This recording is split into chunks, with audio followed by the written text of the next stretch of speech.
Welcome to HortTube. My name is Jim Putnam. In this video, I'm at Brie Arthur's house.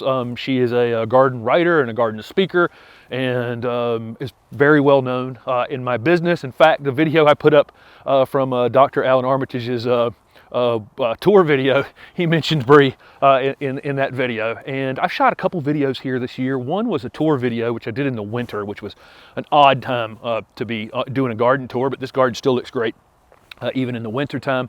And then I came back in the summer, early summer, and I shot a video of all the summer annuals she has that she seeds in the wintertime in bloom here. She'll tell you all about what she uses out here when she takes over this video.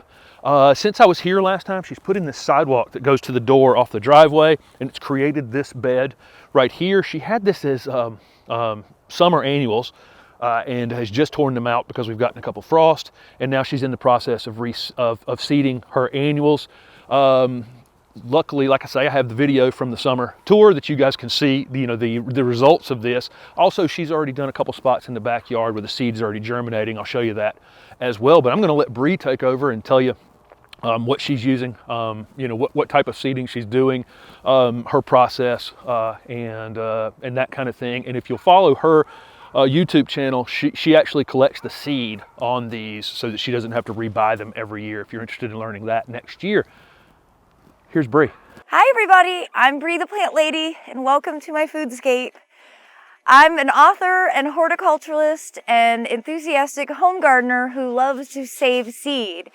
And I was so excited when Jim wanted to come and show you all this process, because it's a really efficient way to cover ground without spending a lot of money and to create a really dynamic display in the spring.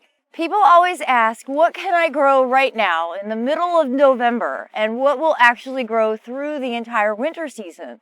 And the truth is, there's a lot of options for people living here in the Southeast, Zone 7, but even really Zone 6 through 9.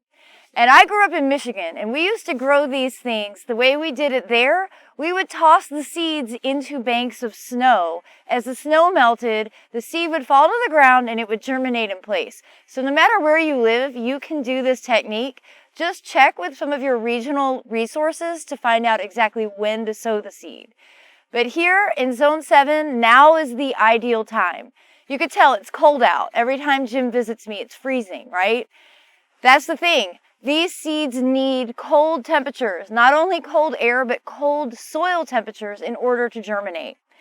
So today we're going to focus on a fairly large collection of cool season crops, including everyone's favorite poppy, Papaver somniferum, carrots. I grow carrots not only to harvest the roots, but also to allow them to flower and provide food for swallowtail caterpillars. I have larkspur, which is one of my all-time favorite winter growing plants. The great thing about larkspur is it's poisonous, so it keeps the deer, the rabbits, and the groundhogs from eating everything else that's planted in my landscape. Face it, we all have animals to deal with. Now, I also have cilantro, which I grow for eating, but also to allow to go to flower to provide nectar for spring pollinators, and bachelor buttons, also known as centuria. So each of these things I've collected from my home garden year after year. As you can see, they're in my favorite ice cream container. I store these in the refrigerator through the summer season, and then they're ready to be sown now when the soil temperatures are low. Now, each of these seeds is a different size, so that's going to indicate a slightly different sowing treatment. But I promise you, the only tool you're going to need is a hard rake. This is the easiest way to grow plants. Once you've done it, you'll never want to do it any other way. You can also do this direct seeding method with things like greens, like Swiss chard, arugula, lettuce. The key here is to think about layering these plants based off of their ultimate height. So think that poppies and larkspur, bachelor buttons, are all going to be about 3 to 4 foot tall. So they go more into the back or middle part of the border. Things like greens are going to go along the edge, and I actually have this edge already planted with a bunch of bulbs. And then for ultimate texture, I'm going to sow clumps of barley. I love beer. I love growing parts of beer. Barley is the most beautiful ornamental grass that you can grow through the winter season. Growing this as a clump makes it look just like an ornamental grass. Okay, so as I look at this bed, and I have to try to come up with some sort of design, I want this bed to look a little more structured. I have other parts of my landscape that I'm going to sow more like an edible meadow where all the stuff is mixed together. But here in my foundation bed, I want this to look organized. So I'm going to concentrate those tall flowering plants essentially as a cover crop here in the middle area. So I'm just going to delineate that space by raking it open so that the seed will have good contact with the soil. And that is the most critical thing when you're direct sowing. You want to make sure that you have open area that is, nice soil that the seed will be able to germinate directly in.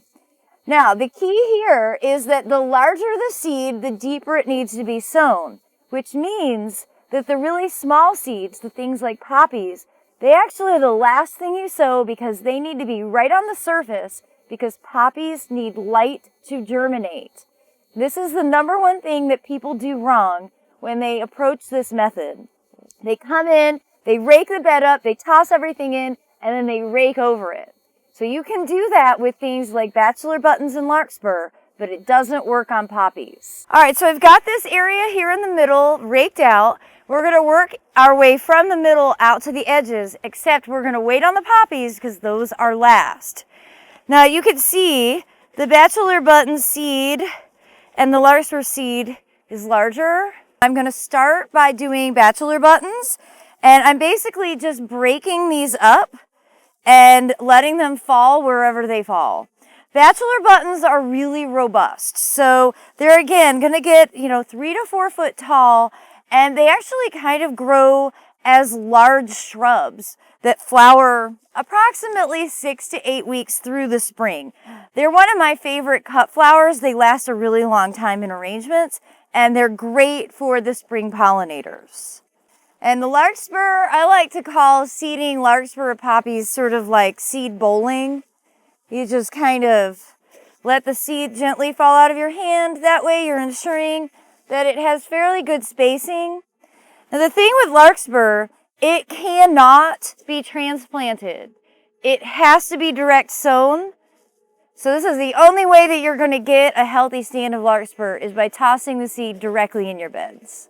After you get your larger seed planted, you can rake back over the area to ensure that you've got good soil to seed contact because that's what's going to make the plants germinate. Good thing about doing this on a frosty morning, you can tell where you actually agitated the soil. So now that I have the larkspur and centaurea or bachelor buttons planted and re-raked over, I get to do a final scattering of my poppies. Remember, poppies are surface sown.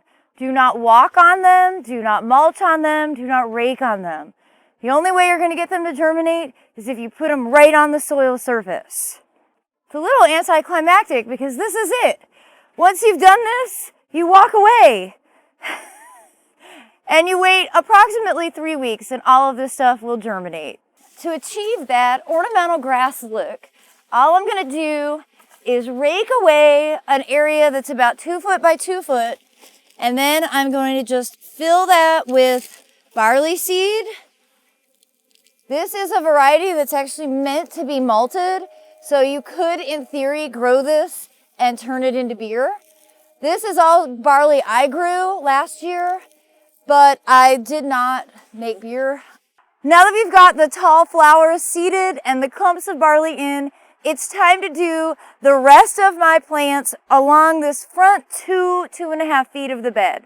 So that's going to include direct seeding carrots, cilantro, and various greens. And I'm going to mix all of those together so that I get dynamic color and texture contrast. So this is cilantro, and I'm essentially sowing this right on top of a large border of tulips that were planted a few days ago. Next plant is carrots. What I love about carrots is that they are also really great for breaking up hard-packed soil.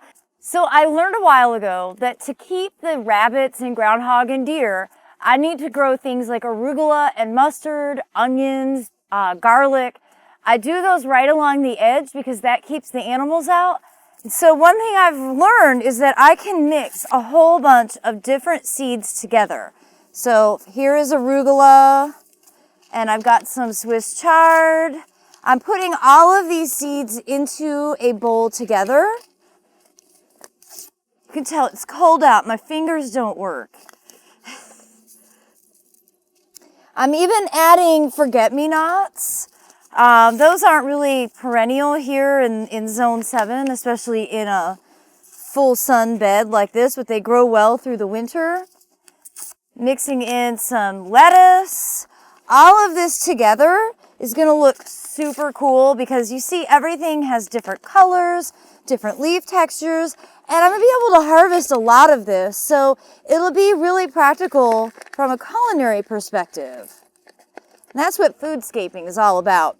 Mixing together your flowers and your food crops so that you maximize the space that you're managing. Some of these seeds are really tiny.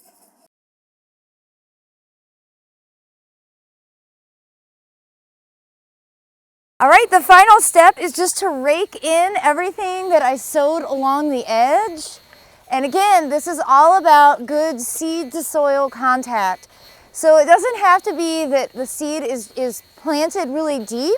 It's just making sure that it has soil particles all around it to ensure germination. Now, I think one of the other things that people do wrong with winter planting is they overwater. And I know it's easy to overlove your plants, but here's the deal. The days are short, the days are cold, and the plants barely have any roots, right? These have just been sown. So you don't need to come out here with a hose and a sprinkler on a regular basis. In fact, I'm going to actually give these a couple of days because I think we have rain in the forecast, and I'm only going to water these as needed, and really that's very limited. Through the winter season, I think I only water on average about once a month.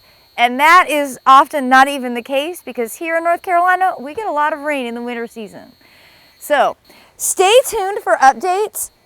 You can visit my channel, Brie the Plant Lady. I'll definitely be posting new videos as all this stuff germinates. And I welcome you back in the spring for a full garden tour so that you can see all of these beautiful plants in their full glory.